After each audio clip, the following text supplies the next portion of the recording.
Muy buenas noches. En nuestra emisión dominical de Oro Noticias, en Protagonistas, hoy nos acompaña un santandereano que se ha forjado en medio de las dificultades, que sin duda también en la lucha, pero igualmente muy compensado porque hoy está formando parte del partido de gobierno y ha sido el impulsor inicialmente de un movimiento, luego de un grupo, finalmente de un partido que sin duda ha tomado la fuerza en el país y aquí en Santander particularmente. Hablo de Carlos Ramón González. Muchos dicen que es el cerebro el que ha forjado pues, todo este proceso que también finalizó con la elección del actual presidente Gustavo Petro. Buenas noches, Carlos Ramón. Qué gusto tenerlo aquí en Oro Noticias, en Protagonista. Bienvenido. Muchas gracias, Carlos Julio. Aquí muy listo y dispuesto a contestar sus preguntas. Bueno, ¿quién es Carlos Ramón González? En esa síntesis.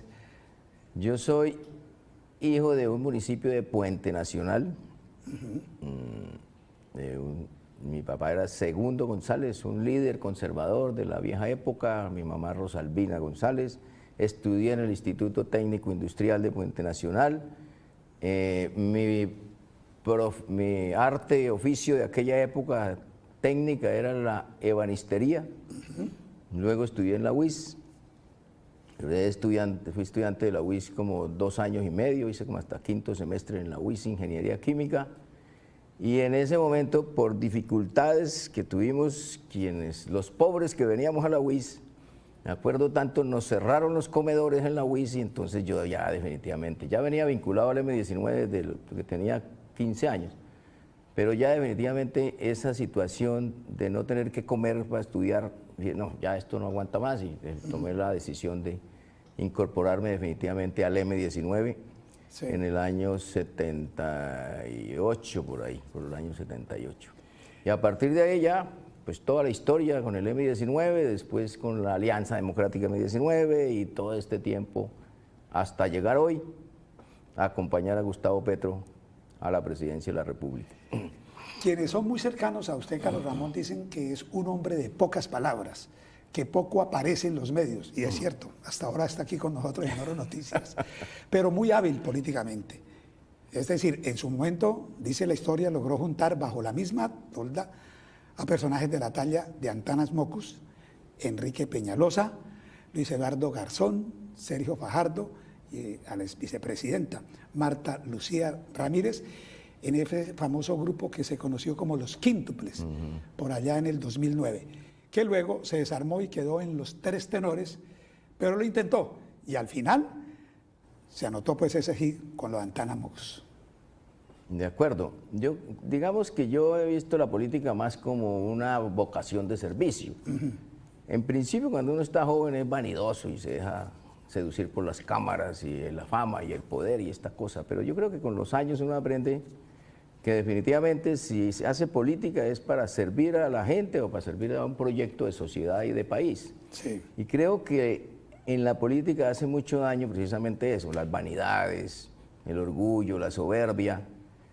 Y yo trato de controlar eso todo el tiempo. Y creo que la mayor expresión, digamos, de vanidad, de soberbia y de orgullo es estar uno a toda hora mostrando a ver que me saquen en las cámaras. Sí. Eso es vanidad, orgullo, eso es bobería. Pero creo que ahí uno se puede perder el norte de lo fundamental, que es consolidar un proyecto político de largo aliento, que en este caso era un proyecto político democrático, que desde el M19 soñamos, para llegar al poder y transformar la sociedad, y volver a estar una sociedad más igualitaria, más democrática, pacífica y con un gran desarrollo y ojalá modelo para el mundo. Precisamente, ¿cómo nace lo que hoy es esa Alianza Verde que está en todo el país? Bueno, nosotros... O sea, usted contaba, perdón, cuando lo del M19, que digamos que allí se incubó, digamos que diría es la bisabuela o la abuela, como llaman ustedes, hasta donde hoy se han unido pues todos estos personajes, todos estos movimientos. Esto tiene un hilo común que es el M19, digamos sí. Una raíz común.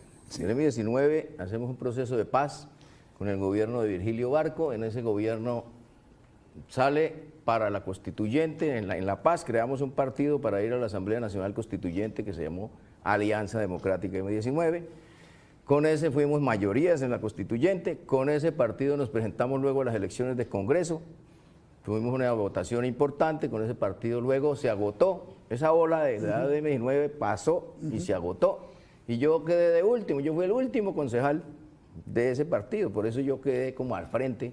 A mí nadie me nombró, es que yo quedé al final. Usted miró a todos lados. Miré a todos lados y el único que quedaba era yo. Sí, sí. Con esa personalidad jurídica después participamos de un proceso después en el año 2002, en unas elecciones con una posibilidad que abrió la Constitución para un espacio de minorías políticas, como Alianza Democrática M19. Pero estábamos en plena época de confrontación entre la FARC y el paramilitarismo. Entonces dijimos, no, pues esto de ser militante del M19, en esa confrontación entre la FARC y los paramilitares, eso es un suicidio. Cambiémosle el nombre de este partido y pusimos Opción Centro, para participar en las elecciones de 2006. Luego ya en el 2009 hicimos el acuerdo con Antanas Mocus, Enrique Peñalosa y Lucho Garzón, y ya nos volvimos un partido grande, y generamos todo lo que significó la ola verde, y a partir de ahí ya este partido empezó a crecer. Y hemos crecido todo el tiempo. Desde la ola verde, que logramos 5 senadores, después 7, después 9, hoy estamos en 8 otra vez, con bancadas cada vez más grandes y con una presencia política nacional cada vez más fuerte. Tal vez ese es el mayor mérito de este proyecto político, que nunca hemos dejado de crecer, siempre hemos crecido. Y hoy, felices de estar acompañando al gobierno de Gustavo Petro. Cuando dicen que usted es el dueño del aviso, pero ese aviso, como se dice entre comillas, le decía ahora, ¿qué siente?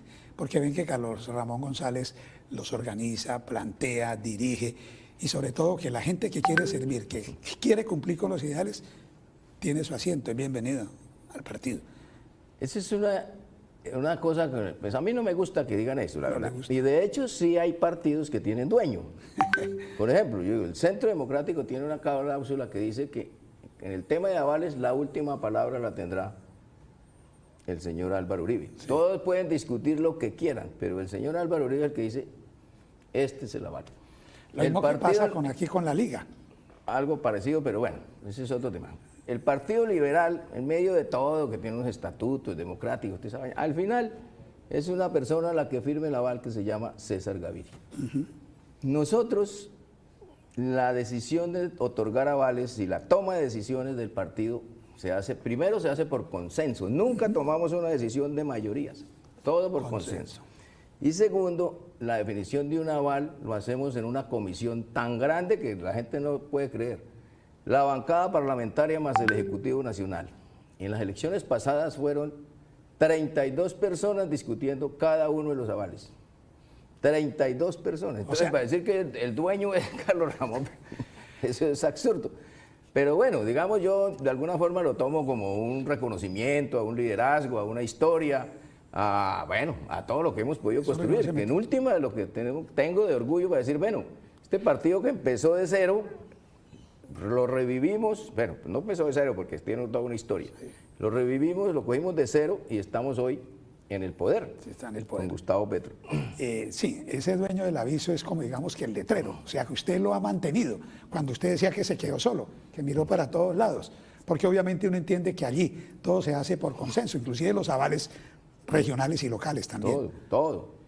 Bueno, Carlos Ramón, dicen que usted siempre ha sido amante del buen fútbol. En una época incluso viajaba exclusivamente a Buenos Aires o Milán a ver un clásico Boca River o Juventus Inter y se regresaba al otro día. ¿De dónde nace esa pasión? ¿Es cierto? No, eso no es cierto. Lo que pasa es que alguna gente me ha inventado esa historia, pero no, eso no es cierto. Pero sí, ¿le gusta el fútbol?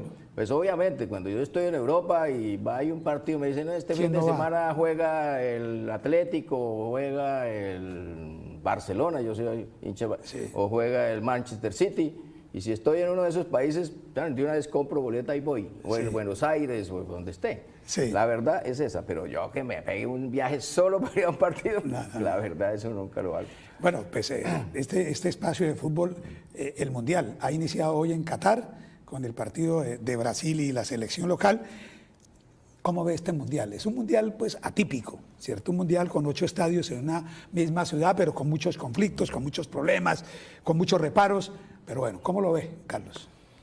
Digamos que cuando uno habla de fútbol, uno quisiera solamente hablar del fútbol, de los jugadores, de la jugadita, del gol, de la tajada, la verdad. Pero si uno se pone a mirar el contexto político, social, pues eso ya es una tragedia y es otro análisis que nos manda a un mundo completamente distinto. Yo siento que esto de Qatar, pues primero Qatar no es ninguna potencia mundial del fútbol, Qatar es una cosa completamente atípica en términos futbolísticos, pero bueno, los jeques tienen la plata y han hecho posible que eso se dé allá y yo lo único que quisiera en este momento es mirar que hay fútbol y disfrutar del mundial de fútbol. Sí, es un mundial en mucha controversia desde el momento en que se adjudicó. ¿Y favoritos? Para mí siguen siendo los suramericanos. Ajá, Brasil, Argentina. Brasil, Argentina. Yo no descarto, digamos, algunos de los otros suramericanos, como, no sé, hay que esperar que Perú dé una sorpresa, que Ecuador esté jugando. Sí. Digamos, en esto del fútbol todo es posible. Claro, hay grandes potencias, pero bueno, esperamos que algún día haya un campeón mundial por fuera de Brasil y Argentina, de nosotros los que somos más pequeños. Sí, bueno, Colombia es una lástima. Tenía fútbol y tenía jugadores para estar en este mundial. Para ganar, sí. Hay algo muy esencial. Se cumplieron los primeros 100 días del gobierno del presidente Petro. Hablamos ahora que si la reforma tributaria con los 20 billones alcanza o no alcanza con el tema, por ejemplo, de los subsidios para la tercera edad, lo de la educación, lo de la salud, lo del campo.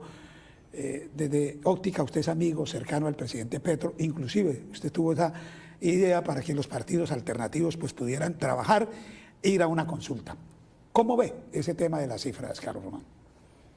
Bien, yo veo con optimismo las finanzas del país, a pesar del déficit fiscal, a pesar de una enorme deuda externa que nos quita casi la mitad de los recursos. Yo veo que las finanzas de la nación nos van a dar para tener cerca de 150 billones o más cada año. Entre estos 4 años son casi 500, 600 billones para invertir en obras, en ayudas a la gente. Por ejemplo, el gobierno anunció ayuda para todas las personas de la tercera edad que no tengan derecho a pensión, un subsidio de 500.000 pesos. Eso es perfectamente posible. Con el esquema con las finanzas actuales, pero también con ese nuevo esquema de reforma pensional que se va a presentar en los próximos días en el Congreso. Yo le quiero dar un dato, mire, para hablar de cifras de la nación. Las 4G y las vías de la gran generación que todavía no hemos visto ni la tercera parte, el gobierno se gastó cerca de 200 billones. ¿Dónde está esa plata? ¿Dónde quedó? Pues ya sabemos que la mitad se la comió los señores de Odebrecht, la repartieron a sus amigos, la repartieron para todas las clases dirigentes que se metieron en ese negociado. Pero son 200 billones de las finanzas de la nación. Malgastadas, pues es un buen propósito, pero no se ven, eso no se ve. Perfectamente posible hacer lo que prometió el presidente. Pensión mínima para los abuelos que no tienen pensión, para todos. Claro. Subsidio para las madres cabeza de familia que están en extrema pobreza. 500.000 pesitos por lo menos. Ya no son los 70.000 esos ridículos que daban, que están dando ahora. Estamos hablando de 500.000 para las madres cabeza de familia en situación de pobreza extrema. Vamos a garantizar educación superior gratuita para todos los jóvenes. Eso es un adicional de 14 billones anuales al presupuesto de educación. Yo creo que esas finanzas, si hay de verdad decisión del gobierno de ayudar a la gente, de servirle al pueblo, pues se hace. Este país es muy rico y cada vez que nos asomamos al Estado vemos despilfarro allí, despilfarro allá, gasto allí, gasto allá. Eso es impresionante. Es impresionante cómo se despilfarran los recursos de este país.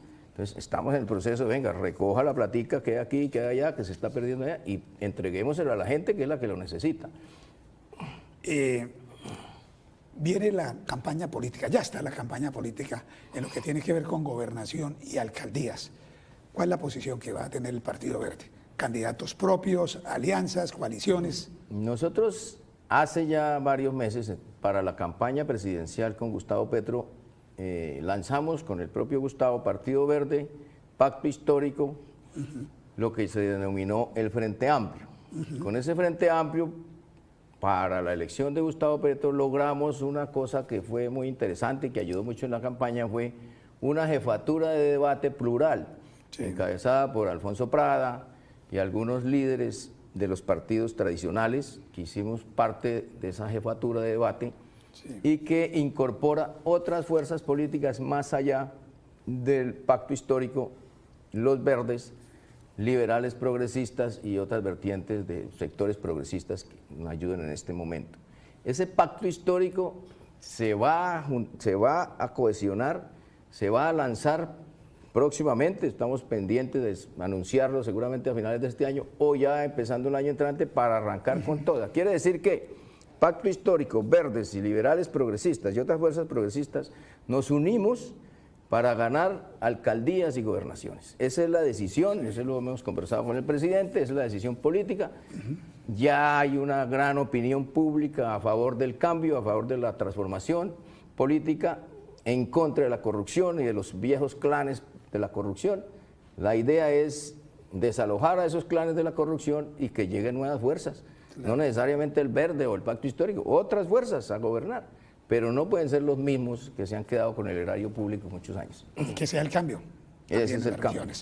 El tema de la paz total, pues empiezan los diálogos con el ELN. Oti Patiño es precisamente el vocero principal del gobierno, y por el otro lado del ELN, pues sabe que Santander, digamos que aquí nació esa colectividad. Usted que vivió esa experiencia, Carlos Ramón, se pondrán, pues tendría que haber un acuerdo, ¿no? Sí, guerrillero es guerrillero, sentados en la mesa a dialogar. No siempre es lo más fácil, pero aparentemente eso facilita las cosas. Vea, nosotros tenemos un debate viejo con la izquierda armada y desarmada en este país. Sí. ¿Para qué es el cambio? ¿Para qué vamos a tomar el poder? Primera discusión de toda la izquierda fue cómo tomar el poder. Y en esos debates gustaban muchos años la forma de acceder al poder. Uno decía a través de la lucha armada, otros la combinación de las formas de lucha, otros la insurrección, otros la organización popular y acceder por la vía de las elecciones.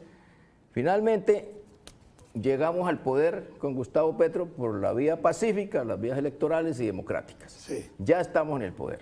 La discusión con el ELN es ¿para qué? ¿Cuáles son las reformas fundamentales? El ELN tiene una vieja aspiración que en todas las reuniones y en todas las negociaciones lo han planteado, y es la nacionalización de los recursos naturales.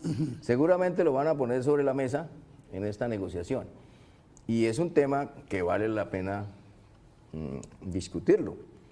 Yo incluso, hablando con el presidente, le planteaba, mire, ¿cómo vamos a hacer las reformas? Tenemos que recuperar buena parte de la soberanía sobre nuestros recursos naturales. No pues con las armas ni cosas, ya para eso estamos en la presidencia. Sí. Renegociemos los contratos petroleros, los contratos de carbón, los contratos mineros, de gas, para que le quede mucho más plata al Estado colombiano. Esa plata se la están quedando la mayoría de las empresas multinacionales. Y con esa plata es que Bolivia hizo las grandes transformaciones sociales que tiene Bolivia hoy como el país con mejores indicadores sociales de América Latina. Con esa plata de la nacionalización de los recursos naturales es que Correa transformó Ecuador y hizo de Ecuador un país completamente moderno y diferente.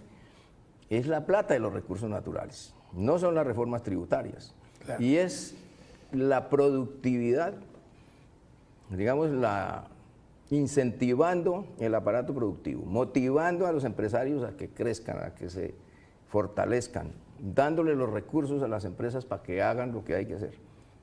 Y es de esa manera que se transforma el país. No vamos a repartir pobreza porque ese modelo ya está fracasado en el mundo, eso sí está clarísimo. Sí. Entonces tenemos que hacer un gobierno que sea capaz de redistribuir, pero la riqueza, no la pobreza. Bueno, y se sorprendió el pasado fin de semana, el viernes, con Félix Laforí, el representante también. Es decir, eso es para, digamos que la derecha, pues es demostrarle que hay garantías en lo que se está haciendo. Y sobre todo, pues que es el sector ganadero quien lo representa, donde dicen que han sentido pues el flagelo del secuestro de las tierras. Y ese es un mensaje, pero entiendo también que en su momento se le ha ofrecido al expresidente Uribe, ¿no? Que estuviera Sí, esa digamos, vocería. nosotros desde que hicimos el primer proceso de paz en los 90, nosotros siempre fuimos claros y dijimos, la paz se hace con los enemigos, la paz no se hace con los amigos, la paz se hace con los enemigos. Entonces, con el M-19 nosotros le insistimos mucho al gobierno de que, primero, todos los sectores políticos tenían que estar ahí. Y segundo, los militares y la derecha más recalcitrante, que en ese momento era la de Álvaro Gómez, usted se acordará, deberían estar en la mesa y hacer parte del proceso de paz. Por eso creo que el proceso del M-19 fue exitoso. Contrario al proceso de las FARC, que el presidente Santos cometió el error de hacer un proceso de paz en contra de la oposición que le estaba haciendo en este momento Álvaro Uribe. Por eso ese proceso fracasó. Entonces, la idea no es hacer un proceso de paz para hacerle la guerra a otro, no, la idea es hacer un proceso de paz de verdad para lograr la paz, no para sacar pecho y decir yo soy el más bonito, el más inteligente. No, esa es de hacer la paz real. O para buscar un premio. O para buscar un premio Nobel, no, eso es hacer la paz de verdad. La paz real, que es la que está proponiendo el presidente, y la presencia de Oti Patiño me parece muy importante, pues es un compañero del M-19 que fue parte del proceso negociador en muchas